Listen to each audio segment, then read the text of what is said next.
PTI chairman Imran Khan ने कुछ बातें की हैं और उन्होंने इस्टेब्लिशमेंट से मुताल्लिक भी बात की है। सीनियर सहाफ़ी और तजियाकार शाज़ेब खानज़ादा ने हमें ज्वाइन किया है।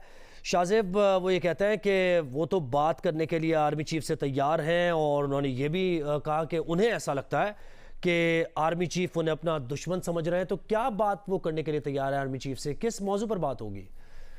देखिए, ज़ाहिर है खान साहब का कोई किसी उसूल पर या किसी पॉलिसी पर तो कोई इख्तलाफ है नहीं इस्टेब्लिशमेंट के साथ। उनका बुनियादी तौर पर जो इख्तलाफ है, जो जनरल बाजवा के बारे में भी कह रहे हैं, वो यही है कि जिस तरीके से मुझे सपोर्ट किया करते थे उस तरीके से सपोर्ट करो खान साहब को। तो किसी बात पर एतराज़ नहीं था। खान साहब तो चाहते थे कि इस्टेब्लिशमेंट उनके लिए हुकूमत चलाए। खान साहब का यह भी नहीं था एतराज़ कि एजेंसियां कॉल करके उनके लिए इत्तेहादियों को मैनेज करे, बल्कि वो ये काम कराते थे। खान साहब तो चाहते थे कि जो मुखालिफ सियासतदान है इस्टेब्लिशमेंट उनको जेलों में डाले।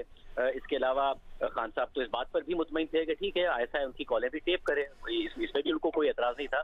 तो खान साहब का तो बुनियादी तौर पर कोई एतराज़ नहीं है इस्टेब्लिशमेंट के साथ, जब तक इस्टेब्लिशमेंट उन्हें वज़ारत उज़्मा की कुर्सी पर बिठाने में किरदार अदा करती रहे और उनके मुखालिफिन को टारगेट करती रहे और उनके लिए सियासतदानों को मैनेज करती रहे।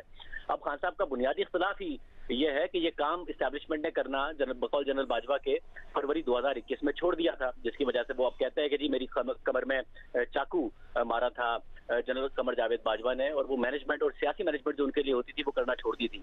ये बात वाज़ेह हो कि अब से कोई 4-5 महीने पहले खान साहब एक इंटरव्यू में ये कह चुके हैं कि उन्हें ये समझ में नहीं आती है कि आर्मी चीफ का क्या काम है कि वो अपोजिशन के लीडर से मिले। आर्मी चीफ का काम तो वजीर आजम से होता है। खान साहब ने कहा कि कभी सुना है कि बरतानिया का वजीर आजम अपोजिशन के लीडरों से मिल रहा हो? उसका तो काम होता है कि जी जो वजीर आजम पॉलिसी दे उस पर अमल करे और वजीर आजम के साथ उसका राब्ता होता है। मगर अब इमरान खान साहब की बहुत ज्यादा ख्वाहिश है कि आर्मी चीफ से किसी तरीके से उनकी मुलाकात हो, और वो इस फ्रस्ट्रेशन का भी इजहार कर रहे हैं कि अब कोई और मिलना ना चाहे तो मैं कैसे मिलूं।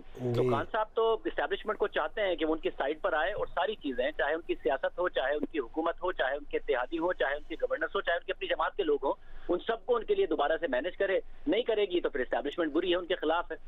जी साहब, आप कहिए, जैसे मीर साहब कह रहे हैं कि ये एक ब्लैकमेलिंग के लिए एक टैक्टिक हो सकती है, आप इसको क्या समझते हैं? इलेक्शन की तारीख का ऐलान हो गया, उन्हें पता है कि पंजाब में अब इलेक्शन होने जा रहे हैं, तो मज़ीद ये मामला दुरुस्त करने की कोशिश कर रहे हैं इस्टेब्लिशमेंट के ख़िलाफ़ जो बयानात दिए जा चुके हैं तारीख़ में, उससे वो थोड़ा सा रिट्रीट करने की कोशिश कर रहे हैं और बेहतरी की जानिब वो जाना चाह रहे हैं इस्टेब्लिशमेंट के साथ। देखिए, गुज़िश्ता दिनों सहाफ़ियों से एक मुलाकात में इमरान खान साहब ये ज़रूर कह चुके हैं कि इस्टेब्लिशमेंट अपनी पॉलिसी बदल लेती है हालात व वाक़ियात को देखते हुए। और खान साहब को ज़ाहिर अब ये एतमाद आ रहा है कि जिस तरीके से उन्हें मुख्तलिफ केसेस में रिलीफ भी मिल रहा है, जो उनकी बात है वो मानी भी जा रही है।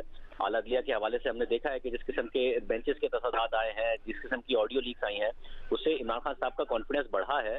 और वो ये कह चुके हैं साथियों से एक मुलाकात में उससे पहले भी कि इस्टेब्लिशमेंट अपनी पॉलिसी बदल लेती है।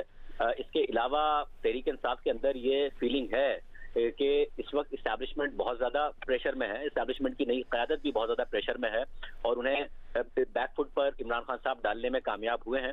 तो खान साहब अब उस सारे के सारे सिनेरियो में उनसे मुज़ाकरात की ज़रूर बात कर रहे हैं, मगर इस सब में ये बात तय है कि खान साहब जो चाहते हैं वही है कि जो सेटअप था, जिस तरीके से उनको उनके लिए पॉलिटिकल मैनेजमेंट करके 2016-17 के बाद, बल्कि 2014-11 में जनरल पाशा, जनरल ज़हीरुल इस्लाम, वहां से जो मामला शुरू हुए उसी किस्म की मैनेजमेंट उनके लिए की जाए और फिर उनके लिए राह हमवार की जाए। अभी भी ऐसा नहीं है कि खान साहब ये कह रहे हैं कि मैं हुकूमत में आऊंगा तो मैं खुद हुकूमत करूंगा, जिस तरीके से मैं करता था 2018 से 2022 तक वैसे नहीं करूंगा। और वो कहते हैं कि मेरी तो चलती नहीं थी, सारी की सारी जनरल बाजवा की चलती थी। वो आज भी ये कहते हैं कि जब मैं हुकूमत में आऊंगा तो मैं चाहता हूं कि ISI के जरिए करप्शन के खिलाफ कार्रवाई हो। और हमें नए DG ISI बता चुके हैं कि जब पहली दफा वो वजीर आजम इमरान खान से मिले तो उन्होंने सवाल किया कि मुल्क का सबसे बड़ा मसला क्या है। जब उन्होंने मईशत और दीगर मामलात कहे तो उन्होंने कहा नहीं, सबसे बड़ा मसला ऑपोजिशन है।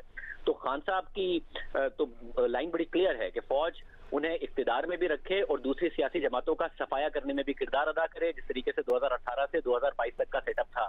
एक जो अहम बात चल रही है कि खान साहब ने कहा कि एक भी मेरी और मेरी अहलिया के खिलाफ करप्शन साबित करके दिखा दें। देखिए, इस मुल्क में करप्शन का नैरेटिव इस्तेमाल हुआ है सियासतदानों को डिफेम करने के लिए, उन्हें डिस्क्रेडिट करने के लिए। यहाँ तक इस्तेमाल हुआ है कि जब एक वजीर आजम के खिलाफ कुछ साबित नहीं हो रहा था तो उस वजीर आजम को ये कह के डिस्क्वालीफाई कर दिया गया कि आपने एक सैलरी लेनी थी जो आपने ली नहीं थी अपने बेटे से, और जिस वक्त डिस्क्वालीफाई किया गया वो कंपनी बंद हो गई थी।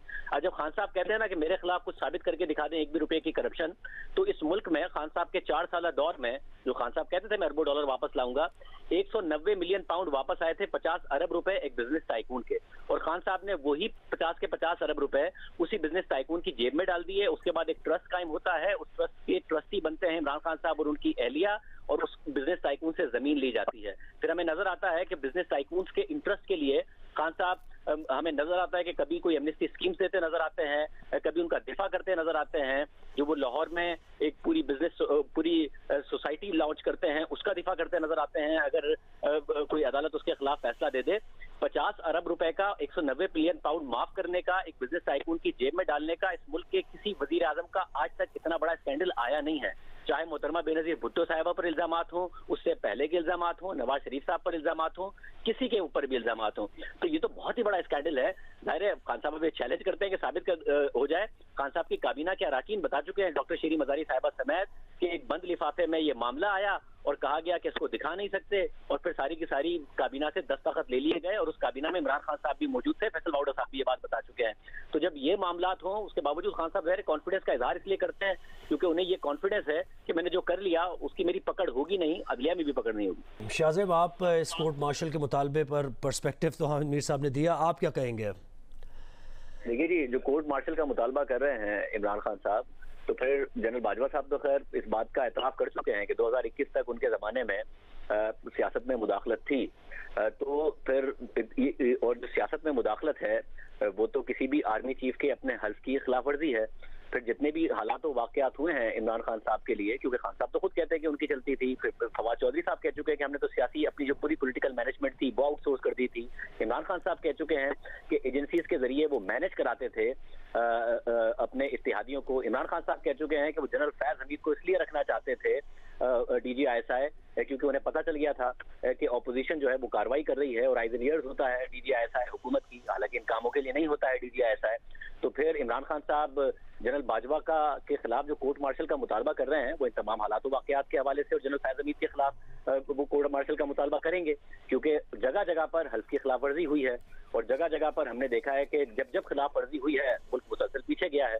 इमरान खान साहब करें मुतालबा, और जाहिर है जनरल बाजवा साहब ने अपनी हल्फ की खिलाफ वर्जी की है और खुद ही एतराफ़ किया है कि उन्होंने अपने हल्फ की खिलाफ वर्जी की है, मगर एक शख्सियत जिन्होंने बाकायदा आइन तोड़ा मुल्क का और 8-8.25 साल तक मुल्क पर इक़्तिदार पर काबिज रहे, जब एक जज ने, वकार सेठ साहब ने उनके खिलाफ फैसला दिया जनरल मुशर्रफ के खिलाफ, तो खान साहब ने अपनी पूरी काबीना बिठा दी थी तकरीबन प्रेस कॉन्फ्रेंस करने के लिए उस जज के खिलाफ। उस जज के मेंटल हालत के ऊपर सवाल उठाते थे, कहते थे कि रेफरेंस दायर करेंगे। पूरा का पूरा दिफा करने के लिए इमरान खान साहब आ गए थे। हालांकि 2008 में इमरान खान साहब जनरल मुशर्रफ के खिलाफ भी यही मुतालबा करते थे कि जनरल मुशर्रफ के खिलाफ आर्टिकल 6 के तहत कार्रवाई होनी चाहिए, court martial general Pervez Musharraf का होना चाहिए।